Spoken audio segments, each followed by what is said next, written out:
Banks, in particular, my bank, Westpac, now allow you to get into internet banking without using a password. I just go into the app and straight away I can look at all this information, like my balances, various accounts, do various other things, but also importantly, sign into internet banking. To do that, comes up and asks me for a fingerprint verification. I just touch my fingerprint and boom, I'm into internet banking. Okay, so the bank allows me to log into my internet banking without using a password, just by using my fingerprint. But should I do it? I thought I'd better look into this and find out some more information. I have read a number of websites, and those websites in the past have said that fingerprints is not as good as passwords. However, they were quite a few years old. I found this one dated in February 22, and that gives me some more information. But it talks about various things, but one of the things I found of interesting, how secure is it really?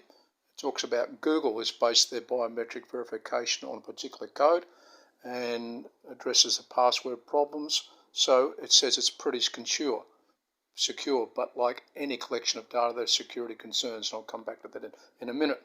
Right? How does it all work? Right? How do I use Google to log in? Can Face ID be fooled by a photo? I'm not talking about Face ID. I don't know if I use Face ID, but interesting. The Apple Face ID on the iPhone 10, for example, works by projecting more than 30,000 dots on the face to create an infrared map. This type of technology means that the smartphone can tell the difference between a real face and a photo. So that's interesting. I didn't think Face would be any good. Now, the extra thing is, I like this particular one here. Does Google save my fingerprint?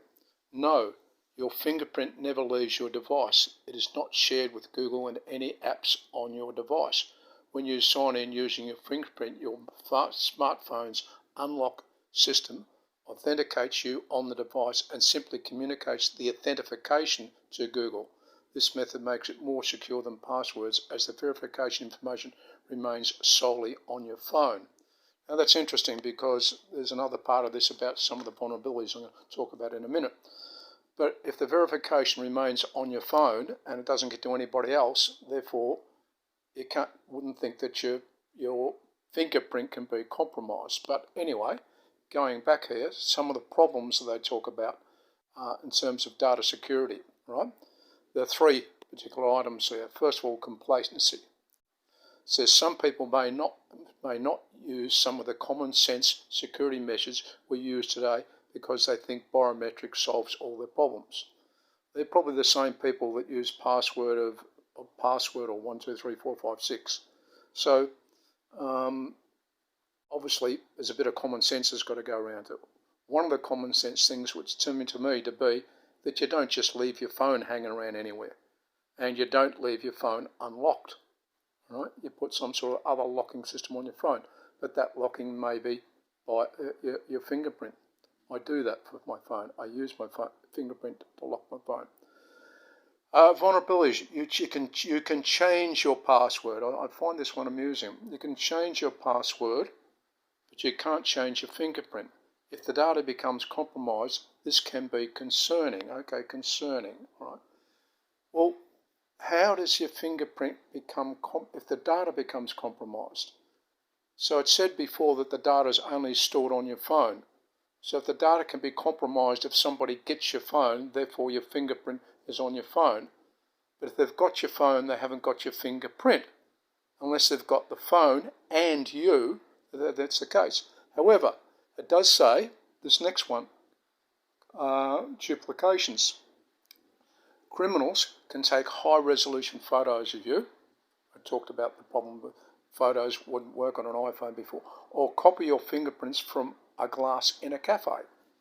Now to do that, they not only need to copy your fingerprint from a glass in a cafe, but they also need to steal your phone, right? So you've got to have your phone. They have to have your phone, the device where the fingerprints entered into, and your fingerprint. Of course, like all these things, what you could simply do is they could simply put a gun to your head or turn around and threaten you and say, unlock your phone, pass off all your money, and that's it. But that can be done in any way now. Anyway, that's just a couple of things I thought on that. On the Westpac terms and conditions, I note that it says here, to sign internet banking for the first time, you need a customer number and password. Customer and password. But notice it says for the first time, not subsequent times. So it seems that you can use a customer number and password for the first time, but after that you may be able to use fingerprint. It also says anyone who has access to your mobile device, including if you lend your device to someone else or your mobile device is lost or stolen, will be able to see your notifications. So they're just warning you that if you lose your phone, other people have access to it. Just by the way though, that's not necessarily so. Just because somebody has your device or you lose it doesn't mean they have access to it, because it could be secured by a password. This section of the very, very long terms and conditions says that you may be given the opportunity to select a mobile passcode or choose to use biometric information, such as your fingerprints or facial data you store on your mobile device for accessing mobile banking through the chosen mobile device. So it says that. Further down here it says, each time the mobile device registers a use of biometric information to authorise any transactions through Westpac mobile banking or Westpac tablet banking, as applicable, you instruct us to perform these transactions. Notice it says each time the device registers a use, not you do the use. So if someone else is using your device, that would indicate to me that that's the bank instructions from that you're authorising the bank to give them instructions, no matter who's using the device. Perhaps won't know unless there's a court case, no doubt. When you are not liable, you'll not be liable for losses resulting from unauthorised transactions made using online banking where it is clear that you or a user have not contributed to the loss. So considering that the bank is saying whoever the device gives them instructions to do something, they'll do it, is it worthwhile not having a password? However, they've also said somewhere else that if it costs you any money, they'll make good of it. So who knows? Only time will tell. Considering that for somebody to be able to use the fingerprint thing, they'd have to have A, my device, and B, my fingerprint, or a copy of my fingerprint. I think that's good enough check to make sure that nobody will be able to take money out of my bank account. Not 100% sure, but on the other hand, if someone, as I said before, really wants to take money out, they can put a gun to my head and say, sign up and take the money away.